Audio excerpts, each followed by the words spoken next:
I'm Jake Urian of News 8, standing on the Oceanside Pier, where Team SuperMarrow will begin their Race Across America, a bicycle ride over 3,000 miles long across the United States to raise awareness for an incredible cause.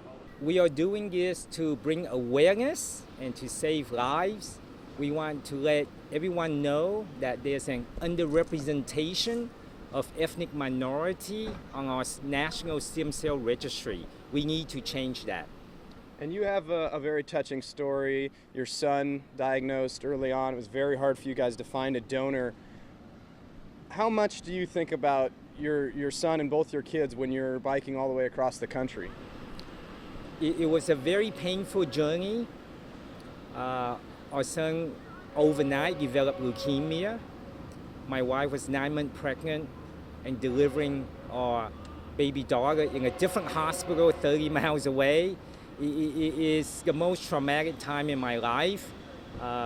Besides leaving my Vietnam 44 years ago. But this has to be even more stressful than going through residency. I'm still not over it, but it's a distant memory, and now I want to make a difference to hopefully find donor for those other family and kids that need treatment for leukemia, lymphoma, a bunch of blood disorder, etc.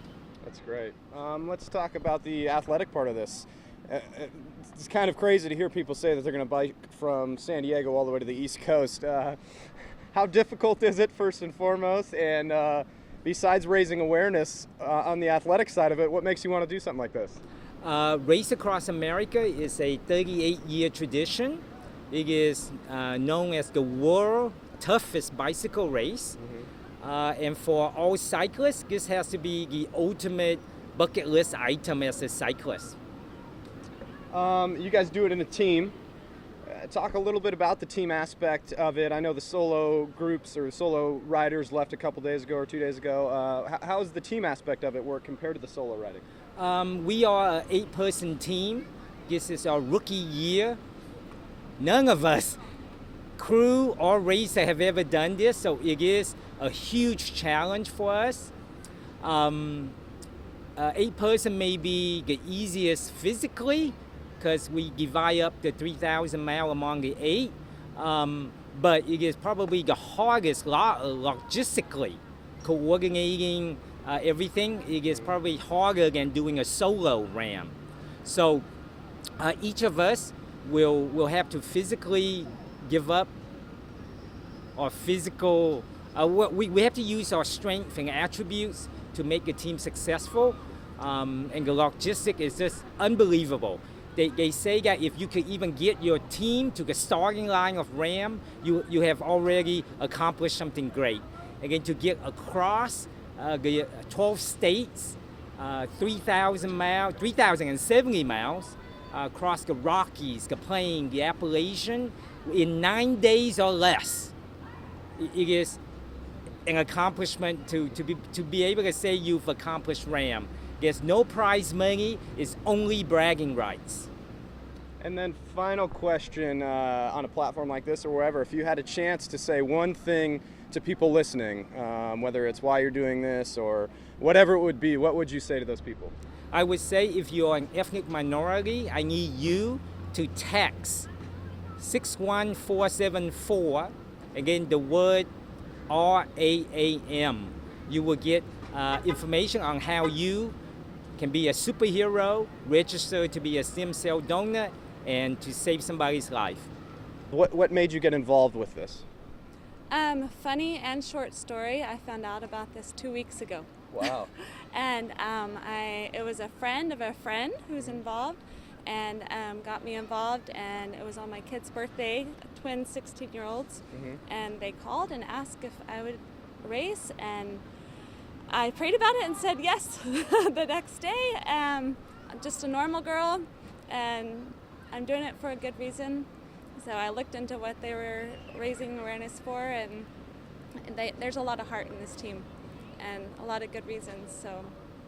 And I know you haven't done it yet, but how rewarding do you feel that it's going to be when you do cross that finish line and you know you've done all this for such a great cause?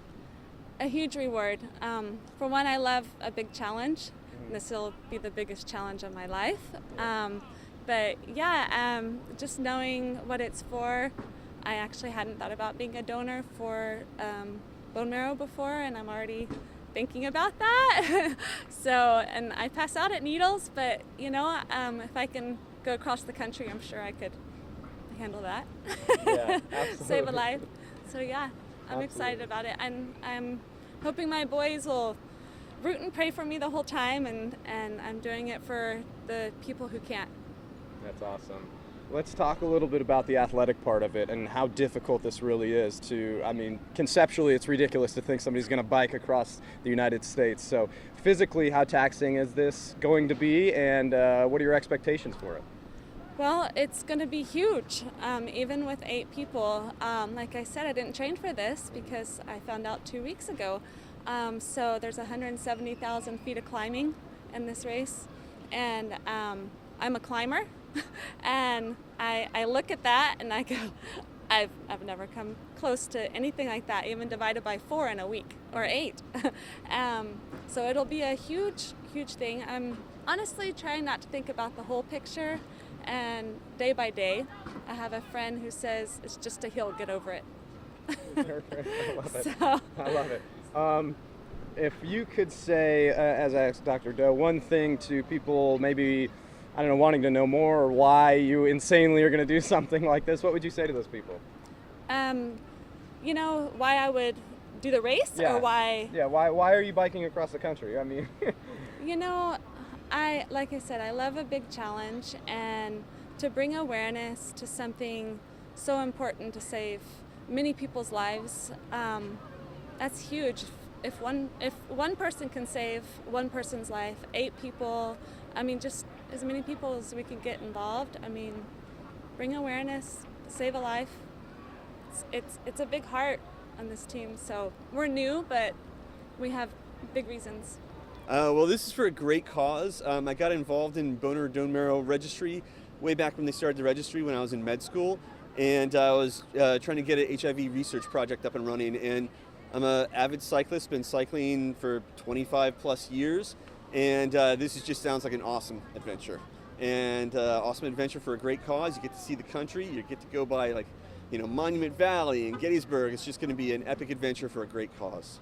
And you mentioned the great cause, and you know Dr. Doe's story, and how rewarding is it to know not only are you going to be able to see all these beautiful sights, and you keep mentioning the great cause, but how rewarding is it going to be that you get to do it all for that? Oh, it's wonderful, and I encourage people to go onto go to the Asian American Donor Program and sign up. It's just simple buccal mucosal swab. It's just a cheek swab. You don't even need to have any blood draw. Don't need to have any needles, and you got a chance to save lives. As far as you said you're an active cyclist. As far as the physical part of it, biking across the country, how hard is that for people that maybe say, yeah, I'm a cyclist, or they bike on the weekends casually? I mean, how difficult is this? Well, if you're going to do the solo race, it is seriously considered the hardest race in the world. And there's medical maladies that didn't even exist before people tried to do the insanity of this race. But luckily, we're doing the 8-person team. So you divide that by 8, and it becomes a much more manageable scenario, luckily. So. All right, great. Let's see here. Let's see if I'm missing anything. Like I asked them, maybe one thing you would like to say to, I don't know, your family, friends, people just listening in about this race, this cause, all that.